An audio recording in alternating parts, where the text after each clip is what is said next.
अस्सलाम वालेकुम, welcome back to YouTube channel. कैसे हैं आप सब? उम्मीद करती हूँ कि आप सब लोग खैरियत से होंगे। आज आपके लिए आई मैं बहुत ही ज़बरदस्त सी रेसिपी। आज हम बनाएंगे मिल्की ड्रीम केक, जो कि बहुत ही सॉफ्ट और बहुत ही मज़े का बनता है। और इसमें ऐसी बहुत सी टिप्स हैं जो आज आप लोगों से मैं शेयर करूँगी।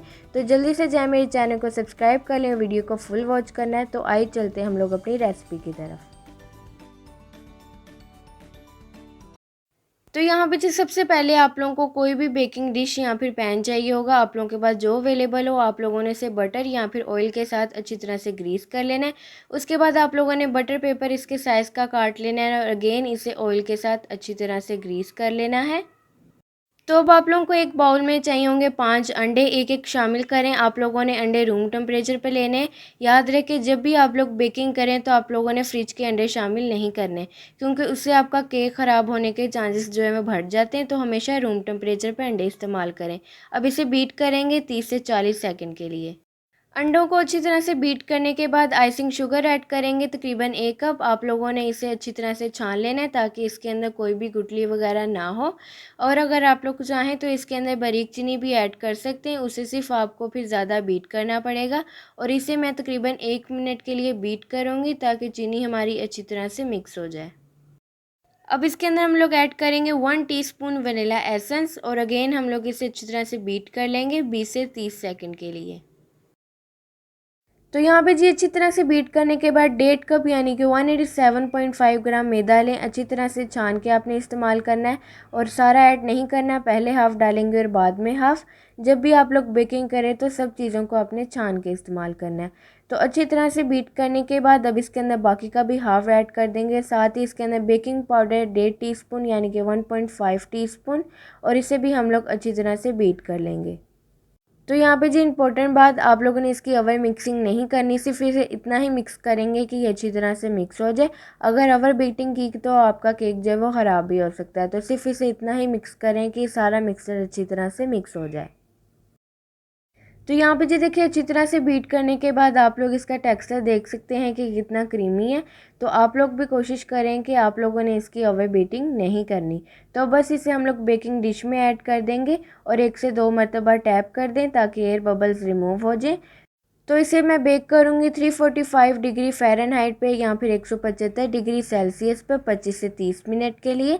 जब 25 से 30 मिनट के बाद आपका केक बेक हो जाए तो इसके अंदर टूथपिक इंसर्ट करें। अगर वो क्लीन निकले तो इसका मतलब है आपका केक है बिल्कुल तैयार। तो इस केक का मिल्की मिक्सचर बनाने के लिए आप लोगों को 2 कप फुल ठंडा दूध चाहिए होगा। इसके अलावा आपको half cup tetra pack cream चाहिए होगी। अगर आप लोग चाहें तो हैवी क्रीम भी ऐड कर सकते हैं किसी भी ब्रांड की। और इसके अलावा इसके अंदर हम लोग आइसिंग शुगर ऐड करेंगे 4 टेबलस्पून। अगर आप लोग इसके अंदर दानेदार चीनी ऐड कर रहे हैं तो 3 टेबलस्पून ऐड करें। अच्छी तरह से मिक्स करेंगे और इसे अब हम लोग फ्रिज में रख देंगे ताकि ये अच्छी तरह से ठंडा हो जाए। तो यहाँ पे जी तकरीबन 30 मिनट के बाद केक हमारा अच्छी तरह से बेक हो चुका है। तो अब इसके हम लोग नाइफ़ की मदद से कॉर्नर्स को अलग कर लेंगे। अगर आप लोगों ने ऐसा ना किया तो आप लोग जब निकालेंगे केक को तो आप लोगों का केक टूट भी सकता है। तो आप लोगों ने अब इसे कूलिंग रैंक पे रख लेना है। अगर नहीं है तो आप लोग इसे किसी भी प्लेट के ऊपर रख लें और इसका बटर पेपर रिमूव कर देंगे। अब इसे मैं ठंडा होने के लिए रख दूँगी तकरीबन 15 से 20 मिनट के लिए, ताकि ये अच्छी तरह से ठंडा हो जाए। जब केक अच्छी तरह से ठंडा हो जाए तो कांटे से या फिर टूथपिक से आप लोगों ने अच्छी तरह से इसके होल कर लेने हैं और इसकी साइड टर्न करके भी हम लोग इसकी अच्छी तरह से होल कर लेंगे ताकि जो हमारा मिल्की मिक्सचर है वो इसके अंदर आसानी से चला जाए। तो अच्छी तरह से हम लोग इसके होल कर लेंगे। अच्छी तरह से होल करने के बाद अब इसके अंदर हम लोग अपना मिल्की मिक्सचर ऐड करेंगे जो हमने तैयार किया था। और यहाँ पे जी आप लोग देख सकते हैं कि कितनी आसानी से ये अपने अंदर अब्जॉर्व कर रहा है मिल्क को। तो यहाँ पे जब सारा मिल्की मिक्सचर ऐड कर देंगे और यहाँ पे आप लोगों को मिल्की मिक्सचर जो है वो ज़्यादा लग रहा होगा, लेकिन थोड़ी देर के बाद ही ये अपने अंदर सारा दूध जो है वो अब्जॉर्व कर लेगा। तो इसका बहुत ही मेन पार्ट है कैरेमल बनाना। तो 7 टेबलस्पून ऑफ शुगर लूँगी और बिल्कुल लो फ्लेम होनी चाहिए, इतनी होनी चाहिए कि जैसे बिल्कुल है ही नहीं फ्लेम। इतनी लो आपने फ्लेम पे से कुक करना है, क्योंकि अगर आप लोगों की चीनी कहीं से भी लग गई तो आप लोगों का कैरेमल जो है वो कड़वा बनेगा, तो केक आप लोगों का ख़राब भी हो सकता है। तो यहाँ पे जी एक और मेन बात, जब भी आप लोग कैरेमल बनाएं तो आप लोगों ने वुडन का स्पून इस्तेमाल करना है और कोई भी इस्तेमाल ना करें। तो यहाँ पे जी आप लोगों ने चीनी को बहुत ज़्यादा कुक करके ब्लैक नहीं करना। अगर आप लोगों की यहाँ पे चीनी ब्लैक हो गई तो इसका मतलब है आपका कैरेमल कड़वा बनेगा। तो मुझे सेम यही कलर चाहिए। तो यहाँ पे अब half tea spoon of butter add करेंगे, अनसॉल्टेड या फिर सॉल्टेड जो भी आप लोगों के पास हो। और यहाँ पे भी फ्लेम आपने बिल्कुल लो ही रखनी है। तो यहाँ पे इसका मेल्ट होने का वेट करेंगे और 30 से 40 सेकंड के लिए इसे कुक कर लेंगे।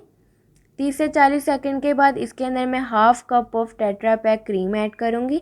अगर आप लोग चाहें तो इसके अंदर हैवी विपिंग क्रीम भी ऐड कर सकते हैं, जो आप लोगों के पास अवेलेबल हो। अब इसे मैं अच्छी तरह से मिक्स करूँगी और 30 से 40 सेकंड के लिए कुक कर लूँगी। और यहाँ पे जी मैंने फ्लेम ऑफ़ कर दी है। मुझे एग्जैक्टली यही कलर चाहिए था कैरेमल के लिए। तो यहाँ पे जी एक और मेन बात, आप लोगों ने क्रीम डालने के बाद सिर्फ 30 से 40 सेकंड के लिए कुक करना है। अगर ज़्यादा कुक करेंगे तो कैरेमल ब्लैक हो जाएगा। तो ब्लैक आपने बिल्कुल नहीं करना, एग्जैक्टली यही कलर आपका कैरेमल के लिए होना चाहिए। तो यहाँ पे जी देखिए केक ने सारा दूध जो अपने अंदर अब्जॉर्व कर लिया है, इसी वजह से ये केक बहुत मज़े का बनता है। आप लोगों ने ज़रूर ट्राई करना है। अब इसके ऊपर हम लोग कैरेमल की लेयर लगा लेंगे अच्छी तरह से केक के ऊपर। तो अभी यहाँ पे जी आप लोग टेट्रा पैक क्रीम ले लें या फिर व्हिपिंग क्रीम ले लें, जो आप लोगों के पास अवेलेबल हो। आप लोग अपनी मर्ज़ी के मुताबिक भी इसके ऊपर डिज़ाइन बना सकते हैं। तो बस इस तरह से क्रीम लगाने के बाद टूथपिक से हम लोग इस तरह से डिज़ाइन बना लेंगे। आप लोग अपनी मर्ज़ी के मुताबिक भी इसके ऊपर डिज़ाइनिंग कर सकते हैं। तो यहाँ पे जी बहुत ही इंपॉर्टेंट बात, अगर आप लोगों को इस केक के बेस्ट रिजल्ट्स चाहिए तो आप लोगों ने इसे 5 से 6 घंटे के लिए फ्रिज में रखना है, ताकि ये अच्छी तरह से ठंडा हो जाए। तो यहाँ पे जी देखिए 5 से 6 घंटे के बाद केक हमारा अच्छी तरह से ठंडा हो चुका है। अब इसे मैं कट करके भी आपको दिखाऊंगी कि अंदर से कितना सॉफ्ट और कितना क्रीमी है। और यहाँ पे जी आप लोग देख सकते हैं कि ये कितना सॉफ्ट और क्रीमी बना है। तो आप लोगों ने ये झटपट सी रेसिपी मेरी ज़रूर ट्राई करनी है। अपना फीडबैक भी ज़रूर देना है कि आप लोगों को ये रेसिपी मेरी कैसी लगी। तो यहाँ पे जी आप लोग देख सकते हैं कि कितना क्रीमी और कितना सॉफ्ट है। तो आप लोगों ने ज़रूर ट्राई करना है, अपना फीडबैक भी ज़रूर देना है कि आप लोगों को ये मेरी रेसिपी कैसी लगी। तो अगर आप लोग मेरे चैनल पर नए हैं तो जल्दी से जाएं, चैनल को सब्सक्राइब कर लें, वीडियो को लाइक करें, शेयर करें अपने दोस्तों के साथ, अपनी फैमिली के साथ, और कमेंट करके भी अपना फीडबैक ज़रूर दीजिए कि आप लोगों को ये रेसिपी मेरी कैसी लगी। तो मुझे दीजिए इजाज़त और मुझे रखिए दुआ में याद। अल्लाह हाफिज़।